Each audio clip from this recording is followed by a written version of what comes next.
All right, today we are diving into a pretty wild narrative. It connects a super top secret government AI project with, get this, ancient prophecies about the end times. The source material we're looking at lays out this whole case that what's being built isn't just some new tech, it's a digital god. So yeah, let's get right into it. So the story kicks off in the very near future. We're talking November 2025, Washington, D.C. Picture this. The White House passes an executive order that, according to the source material we're examining, is about to change everything, forever. And just like that, the announcement is made public. Project Genesis is officially a go. Now, the story the media gets is all about incredible scientific breakthroughs, right? Quantum computing, nuclear fusion, even a cure for cancer. But the source we're looking at says the real story is something much, much darker. Okay, so this is where things get really interesting. On the one hand, you have the public story, this noble quest for scientific progress. But then behind the curtain, the source alleges something totally different. A massive $500 billion investment.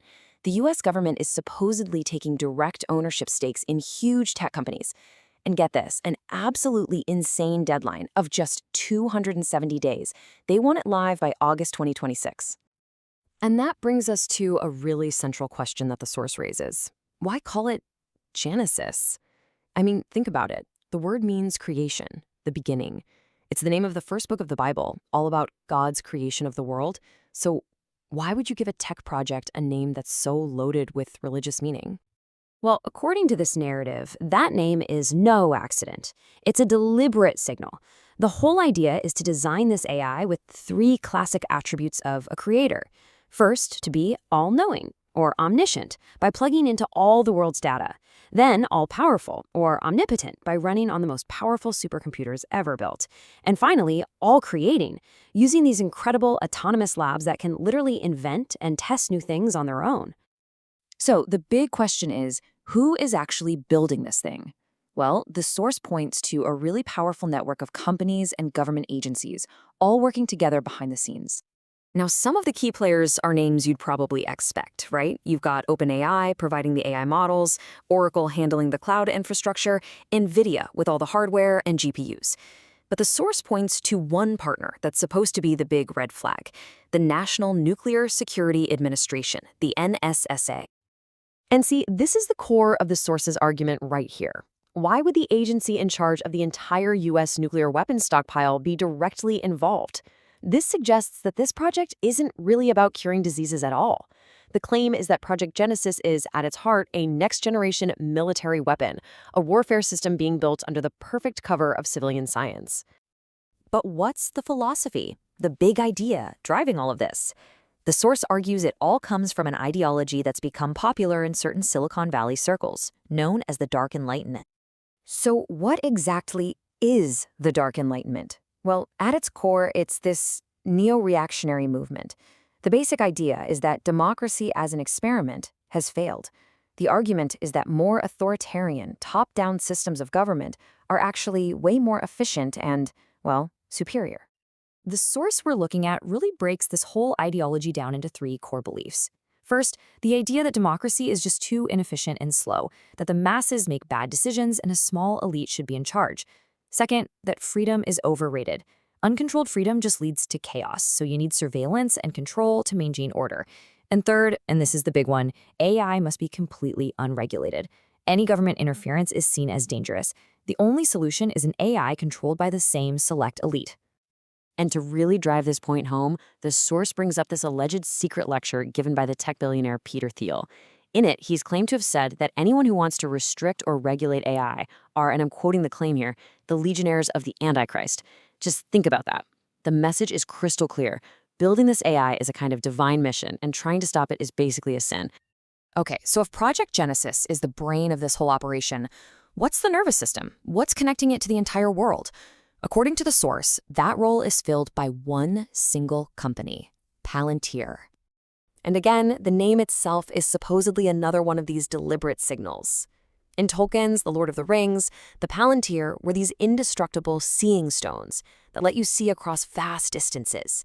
And the company, Palantir, does something pretty similar, but with data.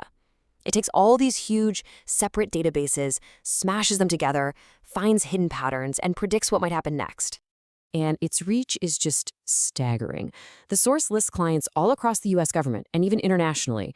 We're talking the CIA for intelligence gathering, the NSA for mass surveillance, the FBI for tracking criminals, the Pentagon for targeting military airstrikes. Even the CDC and the IRS use it. It is literally one company powering the data infrastructure for military, intelligence, and law enforcement agencies all over the world.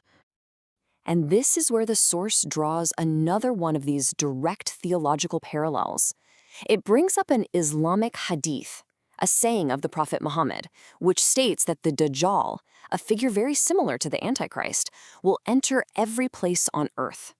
The argument being made is that Palantir's global all-seeing surveillance network is basically the technological fulfillment of that exact prophecy. So, what's the end game here? Where is all of this supposed to lead? According to the source, the ultimate goal of Project Genesis is nothing less than creating a digital god. And just think about the comparison here for a second. Traditional faith often requires patience, belief in something you can't see. But this AI god, it's always on, 24/7. It gives you instant, personalized, super convenient answers. You can see it on your screen, you can hear its voice. And the argument from the source is that for a lot of people, this kind of accessible, visible power is going to become way more appealing than traditional religion. But here's a critical question. Is this AI just a neutral tool, or does it have its own agenda when it comes to things like faith and morality? The source argues it's not neutral at all, that it's been deliberately programmed with a very specific worldview. And the source presents 3 really specific examples to back this up. For instance, when asked if wine is forbidden in Islam, the AI allegedly replied that moderate consumption may be acceptable, which is a direct contradiction of the Quran. When asked to write a Christian sermon, it declared Jesus and Buddha as equal spiritual paths, which goes against core Christian theology. And when asked to explain the Torah, it supposedly stated the Bible replaced it, a fundamental contradiction of Jewish belief. The point the source makes is that these aren't just random glitches. They are programmed biases designed to modernize and ultimately undermine these religious texts. So, the ultimate conclusion that this narrative draws is that this is all a deliberate plan. The goal is to make traditional religious scholars and institutions totally obsolete, to replace them with AI chatbots that offer a new, data-driven kind of spirituality, one that's completely controlled by the people who created it. So, given this pretty bleak, dystopian vision, the source doesn't just leave us with the problem. It ends with a really clear warning and a call to action.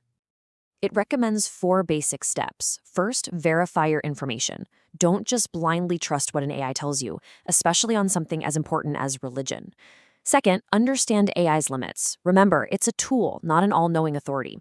Third, teach critical thinking, especially to the next generation, so they learn to question things, not just accept them.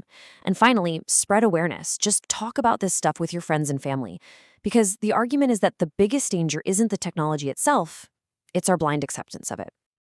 And that brings us to the source's final, very provocative question for all of us. When every decision, from government policy to our own personal beliefs, is guided by AI, where will you stand? The challenge isn't just about technology anymore. It's deeply spiritual. It's a question of what we choose to believe in an age of digital gods.